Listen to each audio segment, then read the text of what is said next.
The Everyman Podcast. Everyman. Big dog, Daryl Campbell. How are you, my brother? I'm with my bro in the cosmic canoe, getting funky. I love it. Another week, another pod. Blessed and highly favored. We're here, and we're here together for this beautiful Wednesday edition of the Everyman Podcast. And I'll tell you what, brother, we got a guest on today that I'm just gonna say it. I fucking love this dude. Dude, love him. Straight up. All of them. And this is a guy that I met, and I'm like this. And I talk about it, and sometimes I don't know if it sounds like it's made up nonsense, but I really do just talk to people in the real world and then end up on these 10-year relationships with them. I just happened to bump into Nick Cutler in a bar at a WrestleMania party in Dallas 6 years ago, nearly. And we just hit it off, and we've stayed in touch. And as he's gone on his professional wrestling career and his journey, Extractus would step in, and we did some music for him.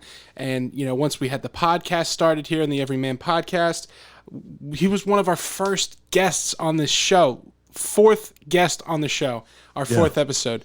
Yeah. And, he's a guy that, has always supported me and what I'm doing, and I've always supported him and what he's doing, because we get each other's energy, and we get what each other's about. And that's like me and you, Daryl.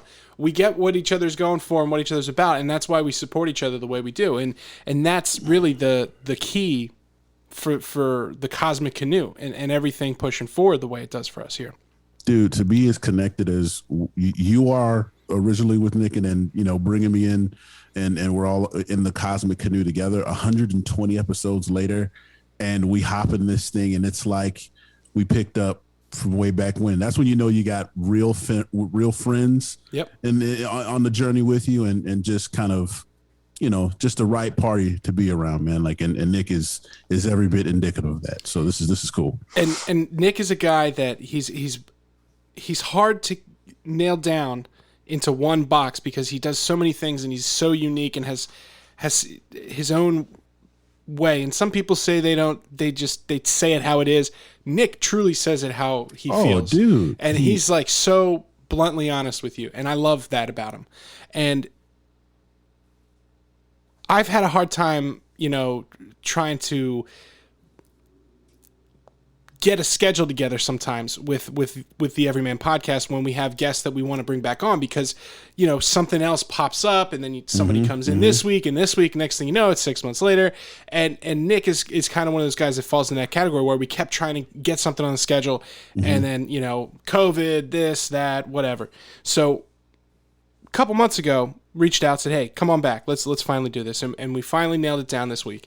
And Nick is a guy who's, again, he's a professional wrestler. He talks about his experience at a WWE tryout at the NXT Performance Center, which is a huge deal, world-class athletes. Then we're talking about his transition into bodybuilding. And then, by the way, we're doing this while the man's on a treadmill. Doing the whole time. Treadmill, and then he hops in the sauna, crashes his phone because of the heat in the sauna. We had to edit that out. But I'll tell you what, the man is dedicated. He is an absolute everyman in every sense of the word. Yeah. He gave us, a promo code to check out for 20% off Get Sparring Nutrition, which is going to be in the show notes here.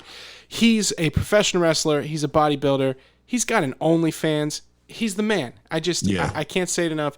I hope you guys enjoy this podcast, and make sure you check out the show notes.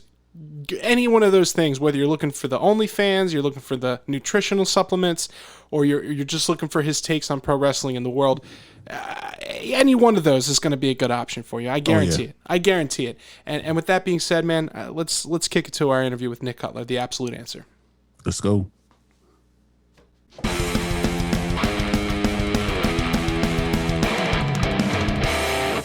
Returning to the Everyman Podcast, one of our favorite guests, a gentleman who there's no better way to describe our relationship other than the Cosmic Canoe and just in practical form. He is a professional wrestler, a personal trainer, a professional bodybuilder. Yes. and a content creator. Ladies and gentlemen, the one and only Nick Cutler. What's up, my brother? You are too kind. Oh, dude, I mean, look, man, we've been going back and forth for, it feels like a year, trying to line something up, and we're both busy, and things happen, and you buy a house, and you're moving, these things, and, COVID, this, that, and the third. So, you were one of our first guests here on the Everyman podcast, pretty sure it's episode number 4, and Yes. this is about 120 episodes later, so, you're much leaner. I'm about as thick as I was then. I've got more Your beard now. beard looks fantastic. Thank you. I appreciate that. Thank you, Epic. sir. This just happened. I just fell into it. Nice.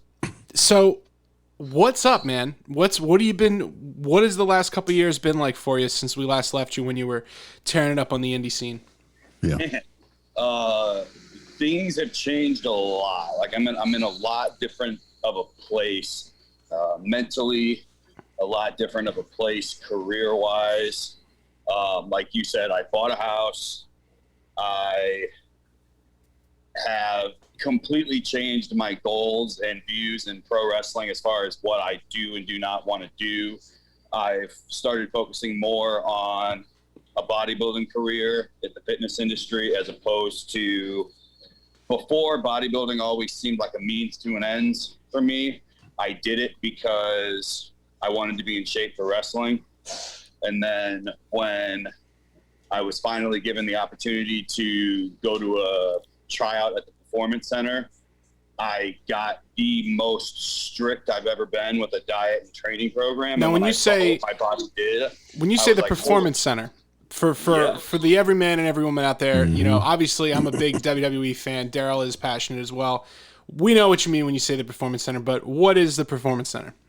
The Performance Center is where WWE houses NXT, which is their developmental territory, which is where guys go to become TV ready. And then they can either stay down there, which is what they're doing with a lot of talent because NXT has kind of become a brand in and of itself, or once they become ready, they get called up to the main roster in WWE, which is Raw and SmackDown. But all of that takes place at the Performance Center.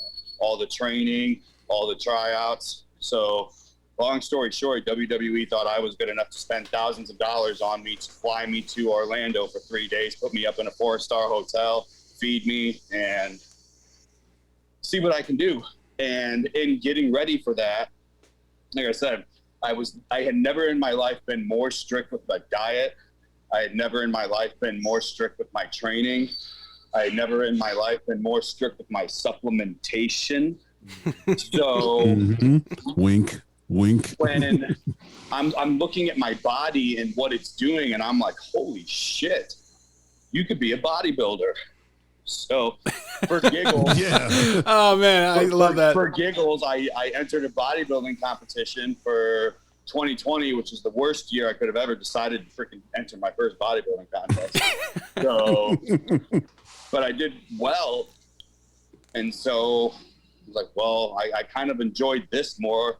I wouldn't say more than wrestling, but I definitely, when I went to the bodybuilding competition, I haven't felt that way since my first days in pro wrestling, where I went to my first indie shows and I was in the locker room for the first few times and I had these butterflies and I had this excitement. And don't get me wrong, I still feel that way to an extent, but it's a lot more mild as opposed to when I was at this bodybuilding competition, I had goosebumps the whole weekend. And I'm just looking around, walking through the hallways of this hotel and convention center, just thinking like, man, this is definitely something I want to continue to do. So Now, for everybody just listening to this right now, I want to make note that this is the first ever episode of the Everyman podcast being conducted while our guest is actively exercising on a treadmill. Baby getting that hit in. He really is. And I call attention to that because, one, your cardio must be super strong because you can't even tell. No, not even. But two, that's the dedication that you're talking about. And if people, you think, oh, everybody says they work hard, everybody says they're dedicated. That's an example of that dedication that we are all pushing towards every day, is like getting it done, even when you have a podcast to do, or, you got to cram it in one way or the other. Exactly. Well, everybody has time. Like I hate when people will come to me about training, or I'm doing a consultation with a prospective client and I'm asking them what they're currently doing. And that's one of the phrases that comes up more often than not. It's one of the phrases that pisses me off most in life, is when I hear people say, "Oh, I don't have time." And I just want to be like, when was the last time you missed the episode of your favorite show? Right. Probably haven't missed it in a few weeks, right? So how about this week you TiVo it, and instead of sitting your ass on the couch for an hour, you go to the gym. You make time for what's important to you. So don't say that you don't have time. Say that it's not a priority. And this is a priority for me. So if I'm in a situation where you guys graciously want to highlight me on your show, I'm not going to say, "No, sorry, I can't. I have to do 50 minutes of cardio because I'm currently doing 80 minutes of cardio a day because I'm 8 weeks out from a competition." No, I'm going to be like, "All right, yeah, I can do it as long as you guys don't care that I'm walking on a treadmill the whole time." Yeah, dude. Yeah. And you know I'm about it. What's important to me. Yeah. So, I mean, obviously that's the truth right there, brother. But I want to talk more about this WWE experience. So you had reached out to me, and said, "Hey, this is on my radar. This is what's up." And I told you how excited and proud I was for you, because I know where you've been. I know the road you're on, and as a musician who is chasing that dream as well, I can empathize with you greatly. So for me, watching you go and do that, it was like I was living vicariously in a way through you and through your experience. And I've been looking forward to hearing about it. And one of the things that Daryl and I, and this is as I've gotten older, and more aware of the kind of behind the scenes of professional wrestling, I just become amazed with the athleticism and like the practical skills that are involved in going in there and doing that. And, Daryl, from being, in an NFL background, I'll send him clips of stuff sometimes, and it's just like, God damn, that's crazy. And this is coming from a guy who would just line up in front of other dudes equally or larger than and just smash into them. Like, that's their idea of a job, Yeah. So it's like pro wrestling, I think. And recently in the last couple of years, I think it's been getting more mainstream than ever, and more people are watching WWE now than ever before, and on all these digital platforms.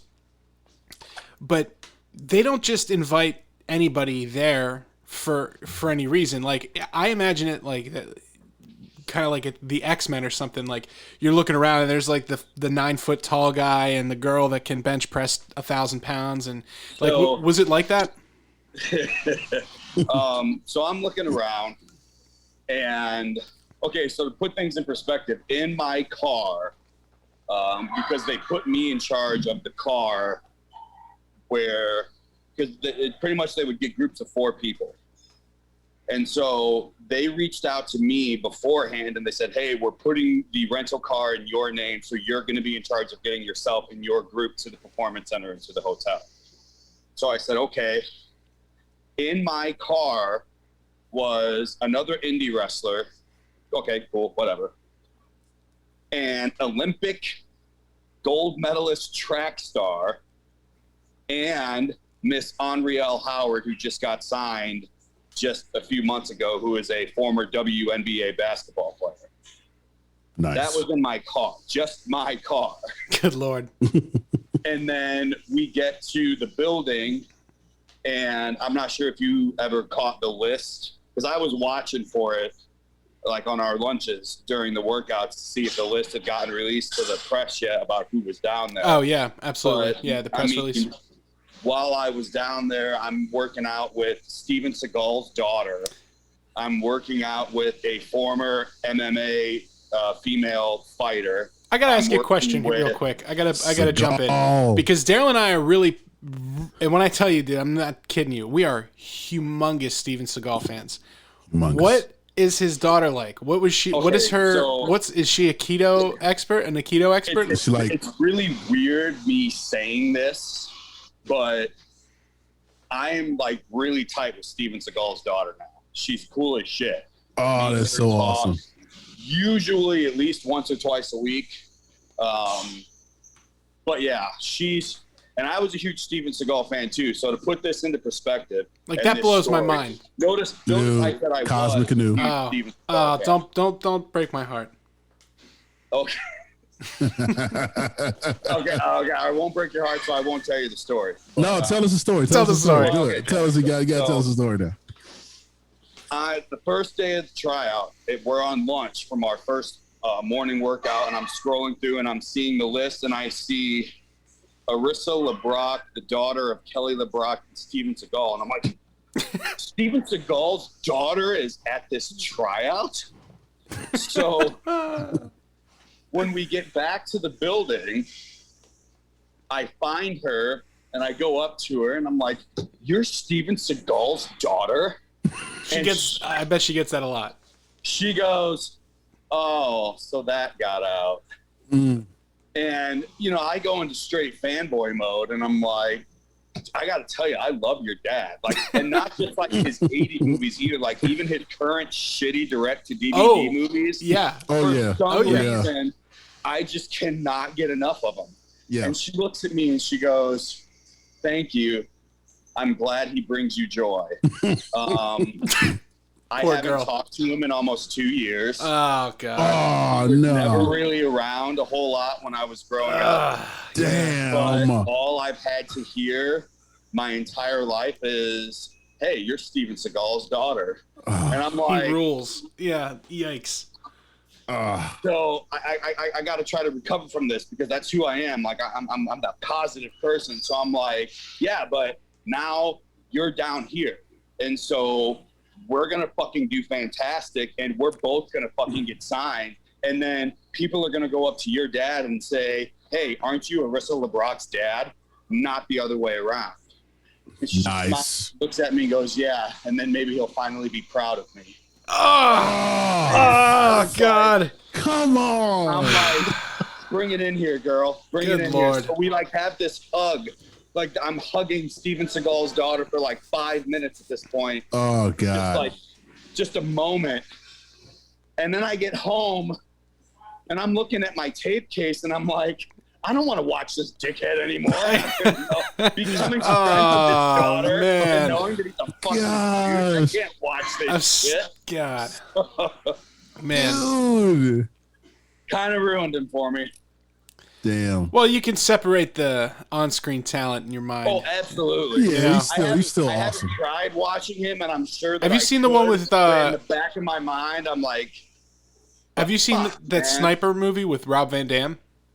I have not. Dude, it's the last terrific. Seagal movie that I saw was that one he came out with Stone Cold Steve Austin. That was great too. Yeah, yes. The one where they're in prison and he's like kind of playing like a Latino guy. Yeah, I loved it. Loved that one. So you get to the performance center now. As a longtime fan, you're looking around. You're like, okay, I got an Olympic gold medalist in my car. By the way, what kind of rental car they get you? They hit you with the intermediate, like the Jetta. I don't even remember what the hell it was. A Malibu. I just remember thinking to myself, why did they give me this responsibility? Because in my mind, I'm like, I'm going to fuck this up and not get signed because I dented the fucking rental car. Oh. And you hear all the stories, like, and I know I listen, I'm from an outside perspective, obviously, but listening to all the podcasts and the interviews, you hear all these, the tall tales of like how everything's like a test and a challenge, and, and people are mind fucking you, and in a lot of ways it sounds like it's similar to the NFL. When I'm picking up the car, they're like, "Do you want the?" They have like the toll pass thing, right. Like, yeah. you can either pay for your tolls online, or for an extra $40, you can just have all the tolls prepaid. So whatever tolls you use will just be prepaid from this $40 that you put on the account. And just like instinctually in my mind, I'm just like, yeah, let's just do the prepaid thing so I don't got to worry about it. And they're like, okay, no problem. and they add that on. And then I walk away from the counter and I'm like, oh, fuck, this is getting billed to them. So they're going to gets charged. So I have $40 on me? Yeah. Paid for tolls. Yeah, and I'm like, I'm not going to get signed because I charged them an extra $40. Oh man, you should be so lucky that would be the one that comes down to like, well, the offer's on the table, but you went. You had to go for the charge. Yeah. To the account. And you returned it, and you returned it without a full tank. Dude, Nick, what incline are you on right now?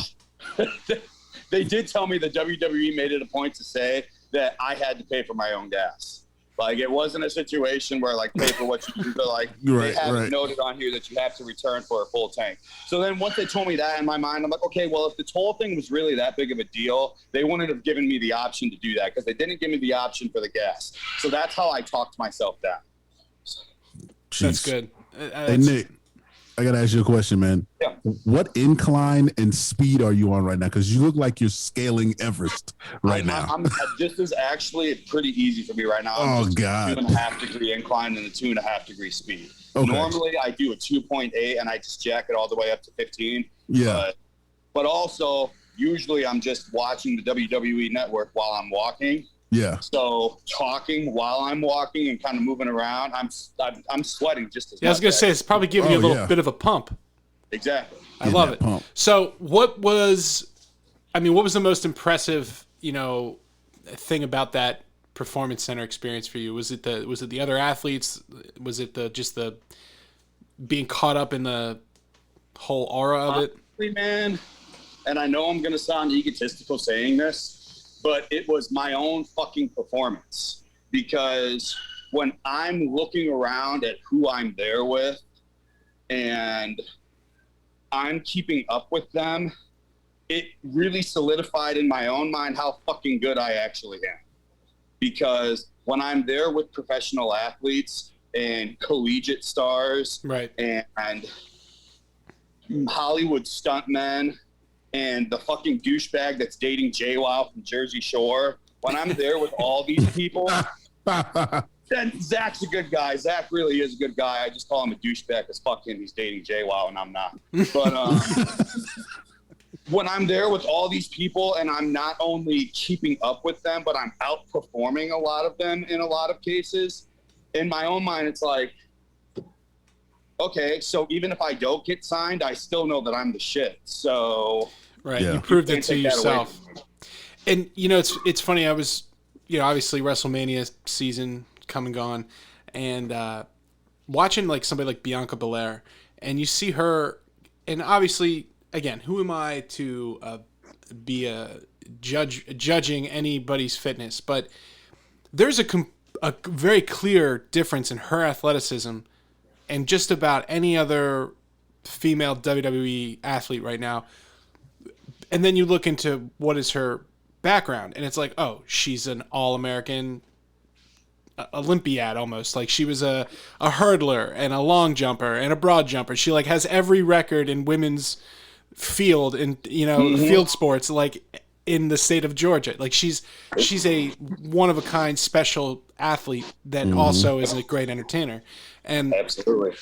And it like you said, it's one thing to be from small town and you get on the indie scene and you're kind of comparing your shit to other people and okay, I can hang here, and then you throw yourself in it with the absolute best of the best, and it's like, even if it's not your time or your moment, or it's not the right opportunity for you, that you're world class in your own right at what you do.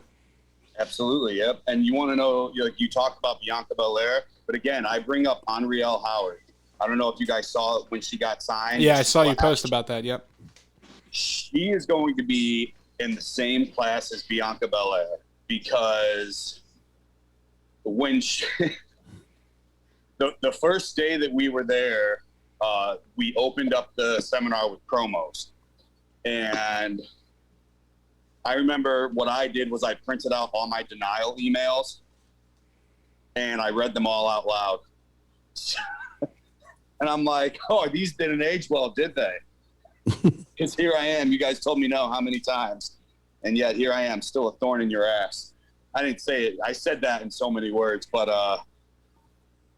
Lashes, that's what we call it. That's her nickname. Henrielle is her actual name. But she gets up there, and she seemed so timid and so reserved. And then out of fucking nowhere, she just does this little thing and cuts one of the best freaking promos that I have heard coming from somebody that's not in the pro wrestling business. And then you take into account that she's 5'10". You take into account that she has this raw athleticism from being in the WNBA. She's going to be amazing. Mark my freaking words. I believe it. And nice. You know, Daryl has we've talked about it before, how many NFL athletes make the jump over. And, you know, maybe if I had gotten in Daryl's ear maybe 4 years ago, you might be looking at the next, you know, Paul Heyman, Brock Lesnar pairing right here. But some of these athletes that the WWE recruits now, it's pro wrestling has completely changed in the last. I mean, in my lifetime, since watching, you know, 20-something years ago, Kurt Angle and, you know, Eddie Guerrero and all those guys at that era, to now, it's like, and then it's even kind of laughable when you look at some of the bodies of the guys like in the 70s and early 80s. Oh, yeah. They were just like dads, you know, they're just fucking dudes. And just big dudes. They didn't know what a fucking carb or calorie was. Right, they were just smoking cigarettes. They ate until they were full, they drank beer, and they lifted weights. Yeah, and it's like you hear stories about Ron Simmons, just like he would do one rep of 400 pounds on a bench press and be like, all right, and he was in his jeans and his cowboy boots, and it's like, all right, I'm good. Yeah. You know, it's just like crazy country strong men. Yeah, dude. Just barn strength. So, you know, the tryout comes and goes, and, you know, obviously it's not your opportunity. It's not your time there. How did you handle taking that? How was that then for you? And how is it for you now looking at it in the rear view? So my reaction to everything really, when I say my reaction, I mean my mentality towards working for WWE kind of started to morph immediately after I left. So the first thing that happens is I land in Chicago, and my wife picks me up, and we drive home, and I walk into the door, and my daughter runs over to me, and, you know, she says, "Daddy, you're back."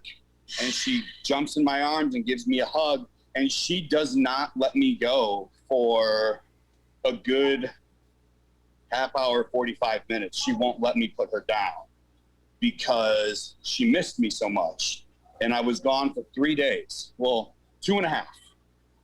And so in my mind, I'm like, man, like I was gone for 2 days, and this, I wouldn't say that she was traumatized because it wasn't like she was crying or anything like that. It had an effect. Yeah, but it had an effect on her, me being gone that long.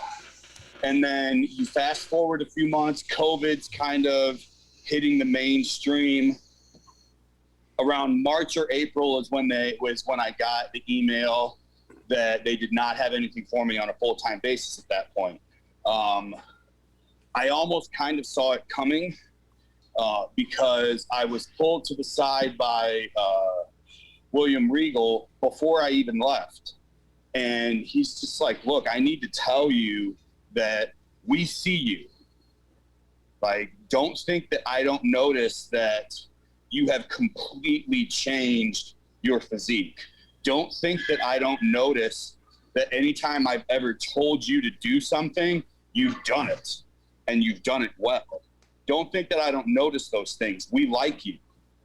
But we are in a position right now where if we're going to sign you, especially with you being, I was 31 at the time, getting ready to turn 32, especially with being 31 years old, we're going to want to make money off of you right off the bat.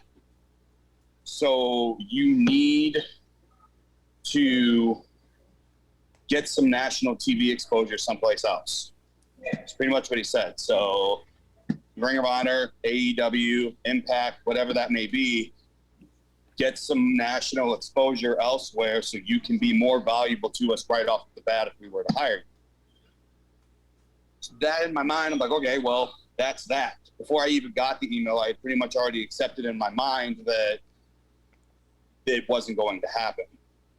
And then COVID comes, and in my mind, I'm like, well, thank God it didn't happen, because right after COVID happened, they fired, 30, 40 people.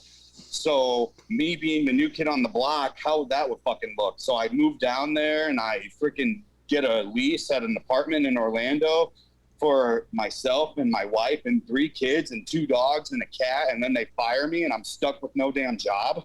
Right. In Florida. In Florida, right. So kind of a blessing in disguise that it didn't happen. And so then my work changes permanently to a work from home status. So my full-time job, full-time office job that I had, I'm doing it all from home. So I am home all day, every day, outside of when I'm here at the gym, which means when my daughter wants me, she gets me. So if she needs something, I'm there.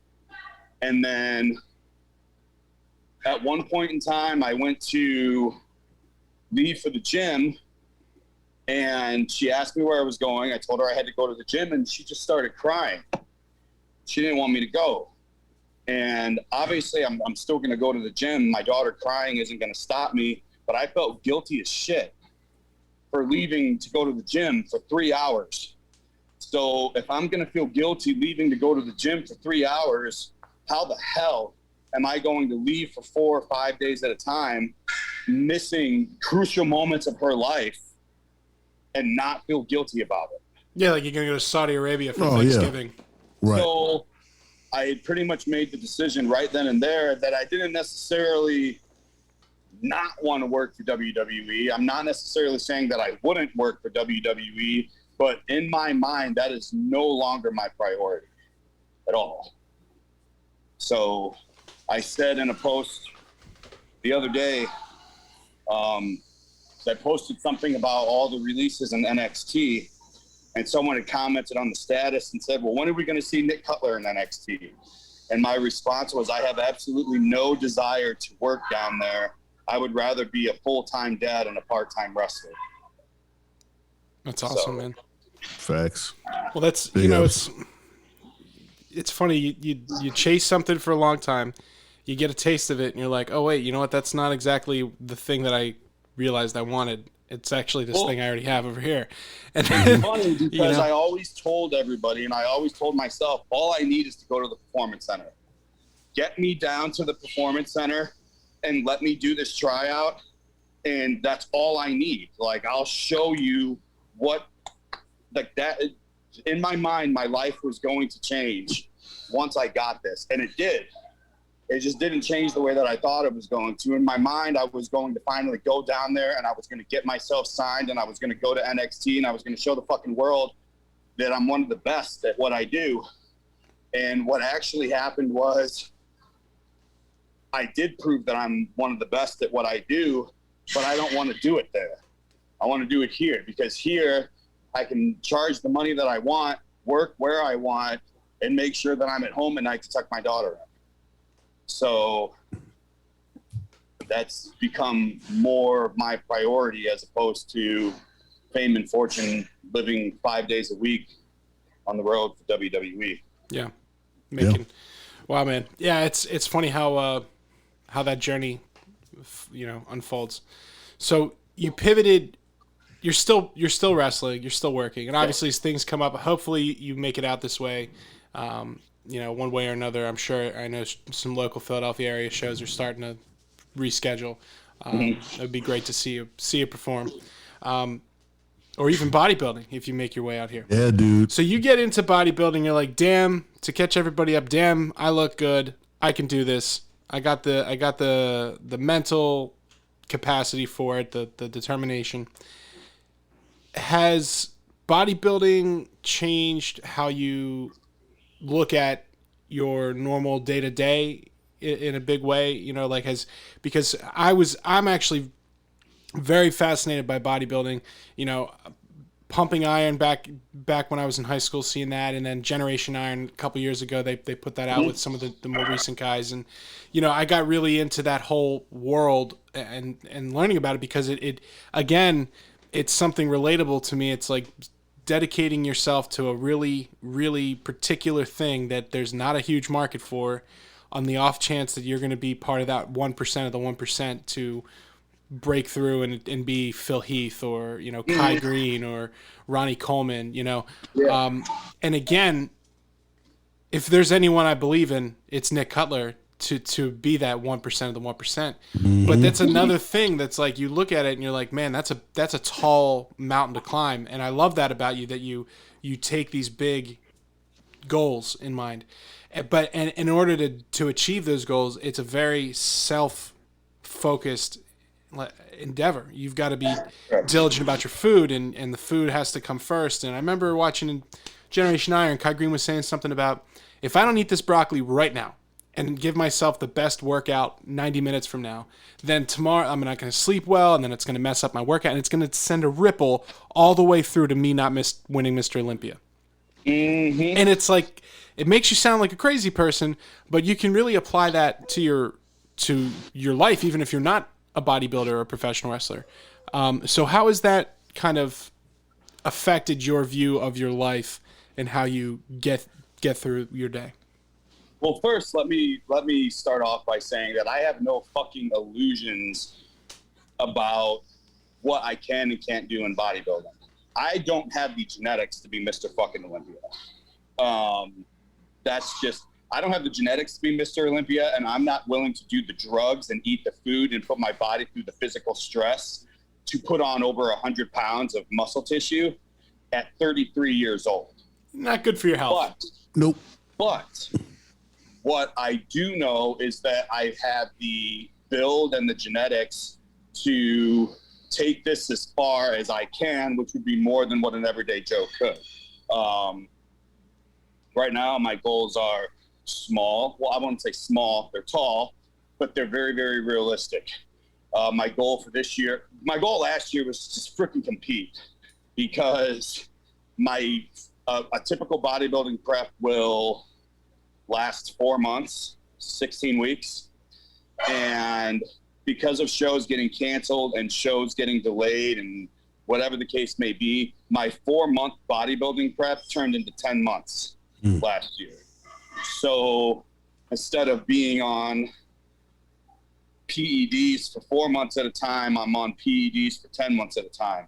Instead of dieting for 4 months and then living a balanced life of mostly good foods and indulging every once in a while, I'm strictly dieting for 10 months. And my training and my cardio and everything was centered around a show that kept getting moved. And so mentally and physically, it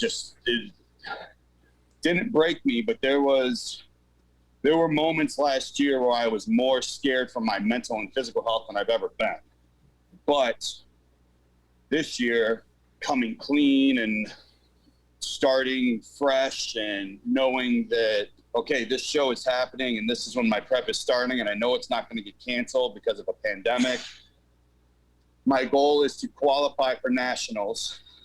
I'm not sure how much you guys follow bodybuilding. Pretty much the way that you become a professional bodybuilder is you enter a regional show that is what's called a national qualifier, which means that if you win the open category in your weight class, actually this year, I don't even think it's if you win, if you place the top 2, you qualify for what's called a national level competition, which there's only 2 of them a year.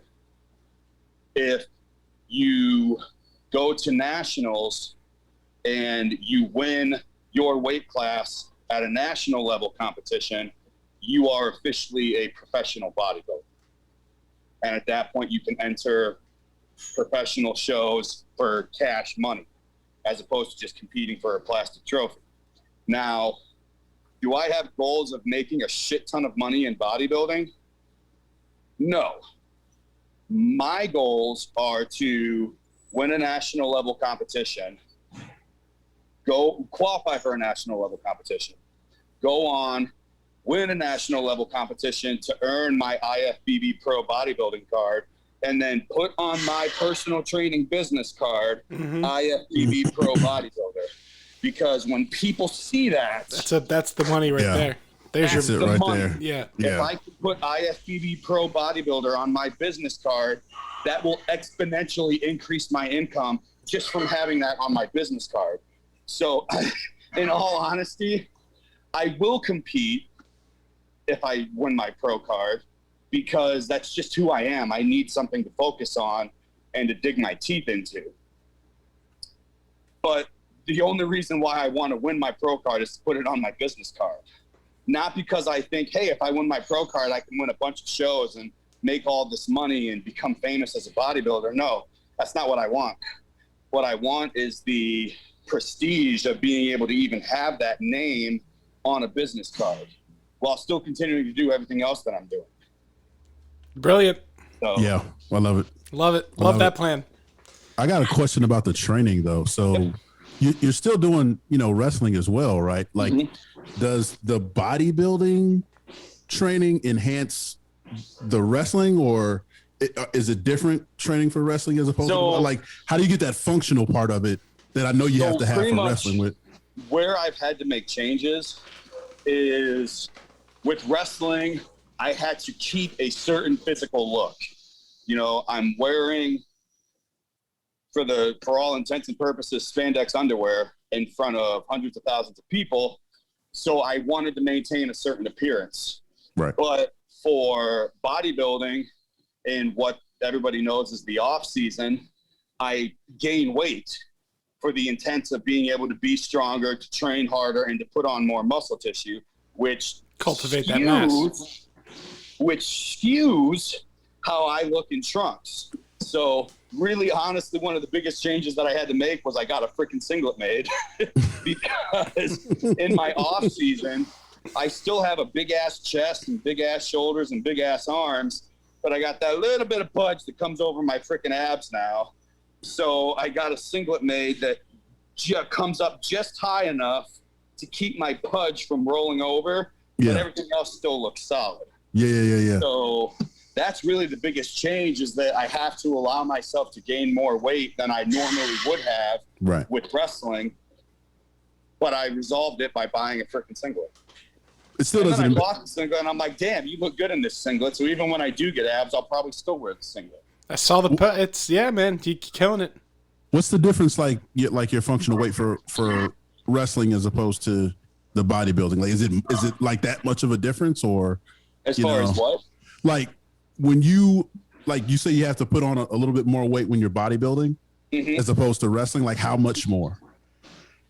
So before I was focused on bodybuilding, the most that I would typically weigh would be 195 to 200 pounds. My maximum off-season weight before I started downsizing for my competition that's coming up in July, I was 235 pounds. Okay, I got you. So roughly a 30-pound difference. And it's all muscle though, like that's... No, absolutely not. A good portion of it is water. A good portion of it is glycogen. I would say probably... So I competed at 180 pounds last year. My guess would be I probably put on a good 5 or 6 pounds of solid muscle tissue, and the rest of it was water and glycogen. So I'll probably compete at, 185 pounds this year. So bodybuilding is definitely 30 steps forward, 25 steps back. Well, even like Phil Heath, I think he only gained like, I don't know, it's nothing crazy. I don't think it's 20 pounds over the course of his career. Like he didn't, it's not an insane amount of weight that they can get to once they get to a certain point, because they're kind of locked in. And he's one that it's bananas when it comes to genetics, because it's like he was like a collegiate basketball player, like a shooting guard, just like a dude, and then he became just like almost 300-pound looking genetic freak. Exactly. Yeah. A lot of people don't understand enhanced, that, but still, because you don't see bodybuilders and how they look in their off season a lot of times. Jay Cutler, who's my favorite bodybuilder, he competed at typically 265 I think the most he ever competed at when he was in the Olympia was 275 pounds. But he was over 300 pounds in his off season. I'm sure. Yeah. So, and that's a guy that's 5'6". So I'm 5'8", and I was 235 pounds. Jacked. So Just like a fucking a barrel. That's awesome. Jacked. I love it. I love It's it. awesome. So you're 8 weeks out from a show. What's the show that you're competing in 8 weeks? it's called the Chicago Extravaganza. However, it is taking place in Atlanta. All right. That was another one of the hurdles that I had to overcome last year. Was I had signed up for the show. I had already paid my registration. The show was supposed to be in Chicago, but Illinois was so slow with opening up. Yeah. They wouldn't have been able to charge for admission to the show if they would have had it in Illinois. So they moved it to Atlanta. I'm wanting to say 6 weeks before the show. So I really had no choice but to still do it. Yeah.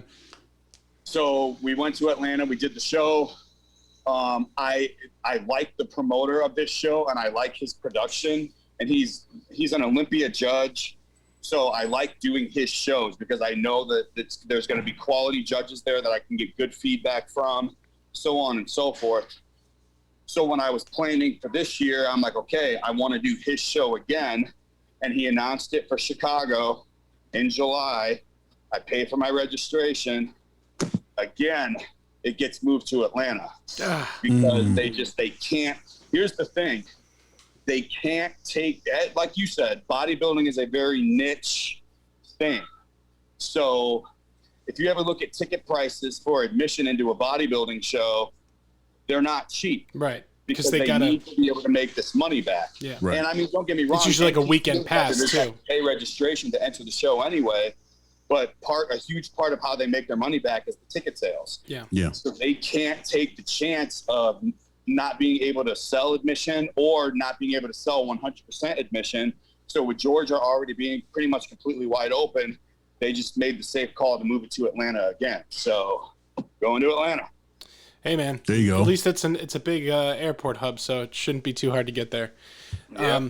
That's great, man. We're gonna have to keep an eye out on the Chicago Extravaganza in Atlanta.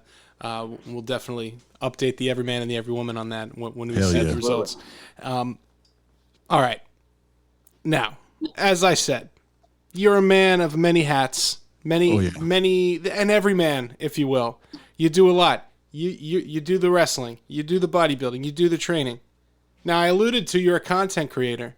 Now, a couple months ago, now, full disclosure, I don't keep Facebook on my phone anymore. I just got off of it because it was too many people's opinions that I realized I don't need to see all the time. You know, the people whose opinions I seek them out. I'll actually call them and say, hey, what do you think about so-and-so that's going on? And I'll get the opinion. It's this crazy concept that I urge everyone to try is just only get the people's feedback you want. Mm-hmm. And I just logged in one day to, I don't know, somebody was like, hey, I sent you something on here. And I scroll through a post and I see Nick Cutler, something about, hey, blah, blah, blah, my OnlyFans. And I immediately sent you a message. I was like, wait a minute. Did I miss something? Is this real? And you're like, dude, fuck yeah. And I was like, this is the best. This is great. I'm so proud of you.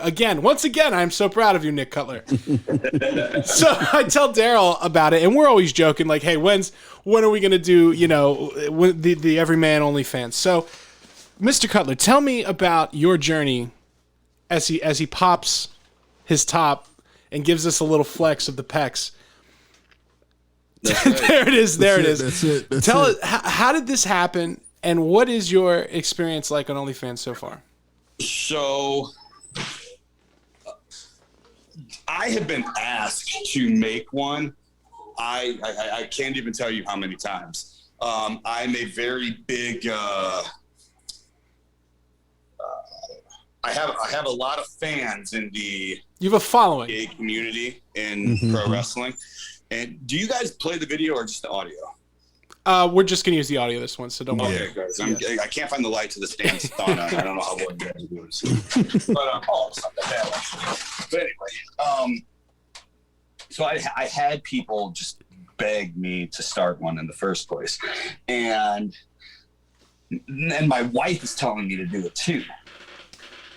And the catalyst to make me start it in the first place was me leaving my job at GNC, because we had kept working during the pandemic, and obviously I'm not making as much money in commission as I was before, because it's a freaking pandemic. So supplements are the last thing that people are buying, even though really that should be one of the priorities, because you know, how else you going to defeat a freaking disease other than keeping yourself healthy?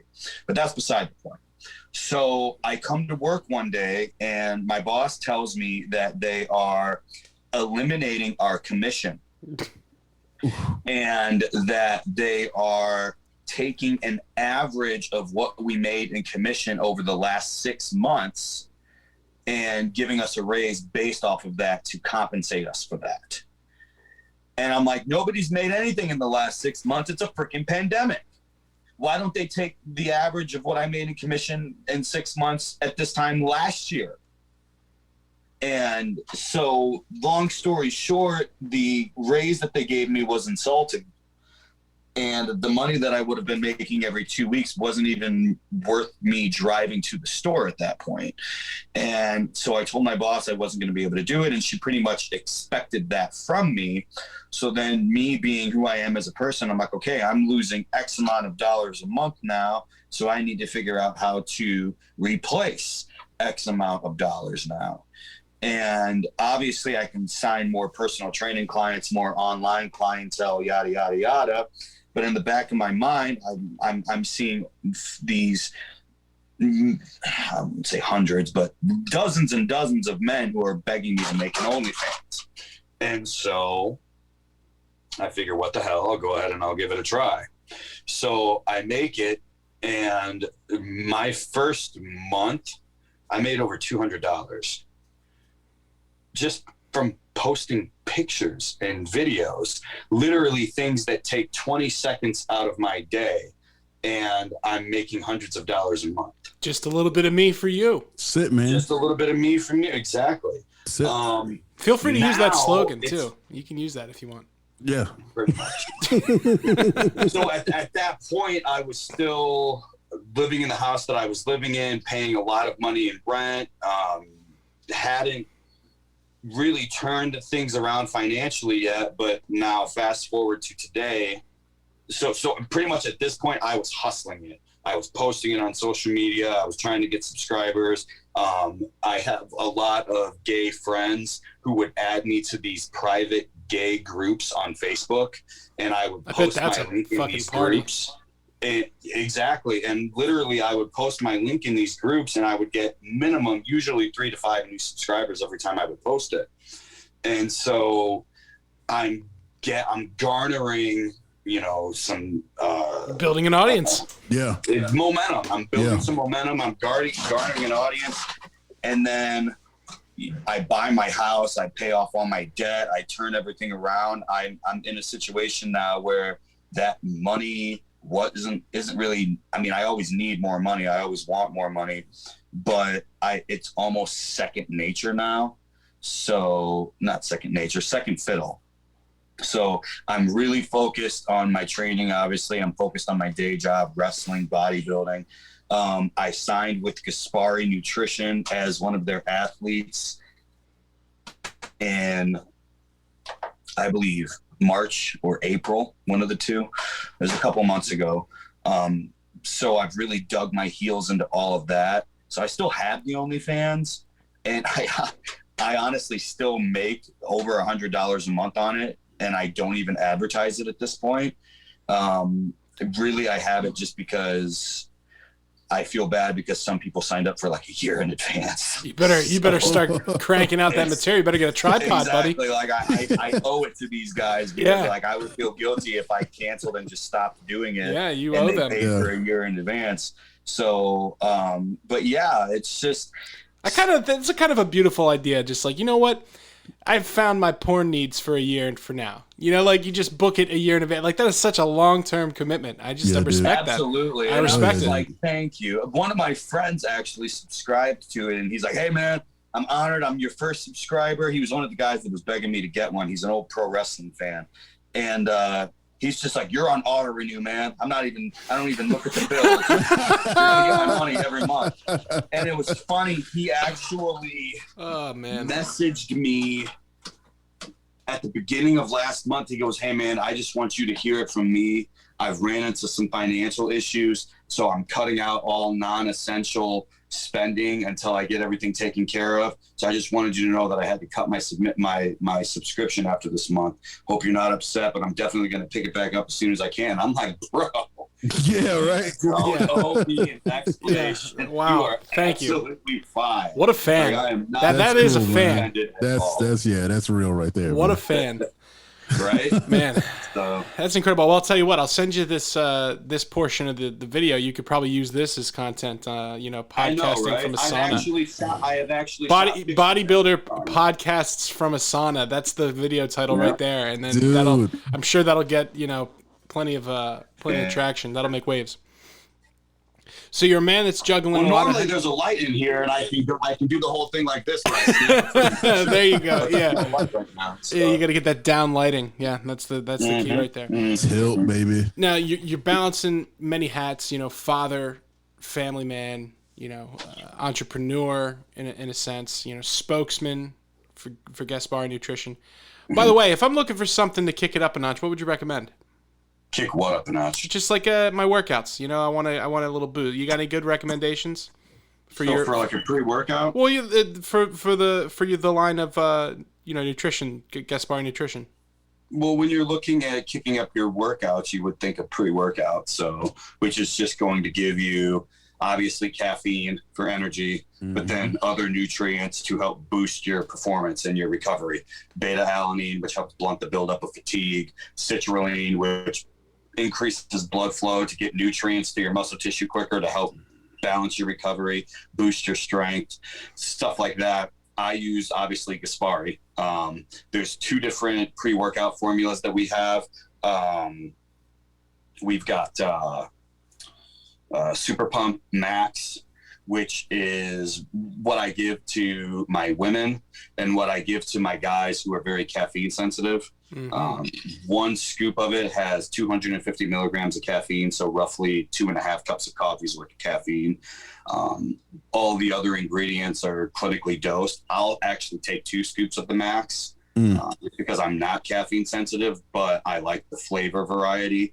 Yeah. And then you bump it up and you got Super Pump Aggression, which is 400 milligrams of caffeine per scoop. So fuck yeah, the equivalent to 4 cups of coffee, plus all the other ingredients. Unfortunately, Super Pump Aggression only has 3 flavors that I like. So we're talking about Super Pump Aggression. Super Pump Aggression. Yes. Now, if I wanted to get my hands on some Super Pump Aggression, because I'm a big fan of Nick Cutler, and I'm a big fan of aggressive pumps. How do I do that? Where can I get it? GaspariNutrition.com, and then you use promo code NHarmon20, and that will get you 20% off. Show notes. That'll be in the show notes of this podcast. Absolutely. And I will be ordering a little bit of the Super Pump Aggression because I'm ready for it. I need it for my one-arm snatches. Grape. Oh, I'm a big grape fan. That's perfect for me. The grape and the mango are the 2 flavors of the Aggression that I prefer. It's funny, mango. A New Jersey Ice, which is almost like a lemon pop that I don't dislike, but it's not something that I would buy. I got it for free. Are they Jersey-based? No, they're actually... Well, Rich Gaspari is from Jersey, but the actual company is based out of Florida. But Gaspari's from Jersey. Oh, okay, that's cool. Right around. Are they all fruit flavors, or are there any like cookies and cream? Pre-workouts are all going to be fruit flavors. You're not going to get chocolate or anything like that unless you're getting a protein. The Aggression flavors are fruit punch, New Jersey Italian ice, grape, and mango. Okay, cool. Hell yeah. And Nick, give us all of the best places to keep up with you. What's the best way if somebody wants to learn more about you or kind of keep up with you on your journey in bodybuilding and pro wrestling? Where can they find you? I'm most active on my Facebook, but I really need to beef up my Instagram too. Funny story, Gaspari actually refused to hire me at first because they said that I didn't have enough Instagram followers. And I stewed on that for like 20 minutes before sending a response back to them, urging them to reconsider for the following reasons, and that I went on a Nick Cutler tangent about how I'm very good at what I do. And they actually dug the response back. That's and awesome. Said, all right, you know what? If you want this bad enough to have a retort ready to go for us, then let's go ahead and give this a shot. And needless to say, I've been the top salesman 2 out of the 3 months that I've worked for them. So they are very happy with the fact that they reconsidered. There you go. But Instagram is Absolute Answer. Twitter is Cutler Coalition. Snapchat is NCUTLER8869. Merchandise is at prowrestlingtees.com/Cutler Coalition. If you are one of them gents that wants to see my OnlyFans, it's onlyfans.com/Absolute Answer. And Facebook, Nick Cutler. Just add the Nick Cutler that is in spandex in his profile picture, and it's probably the right one. So Nice. That's how I find you. Singlet. Nick, Love it. my brother, seriously, man, you inspire me to do more, and I'm pumped up right now to do more with my time. And again, for what it's worth, man, I think you're the man. We were just saying when you popped off there because the sun. I love talking to you. I love having you on this podcast, man. And you know you got 2 big fans here, big supporters from me and Daryl. And you know, no matter where you go or what you do, man, I'm going to be supporting you. And I really, really appreciate you, and I'm pulling for you, man. Hell yeah. Thank you for your time, brother. And we'll do this sooner than we did it this time. Absolutely. Next time we have you on the pod. All right, my brother. Be well. Thanks, guys. Appreciate it. Take it easy. Thanks.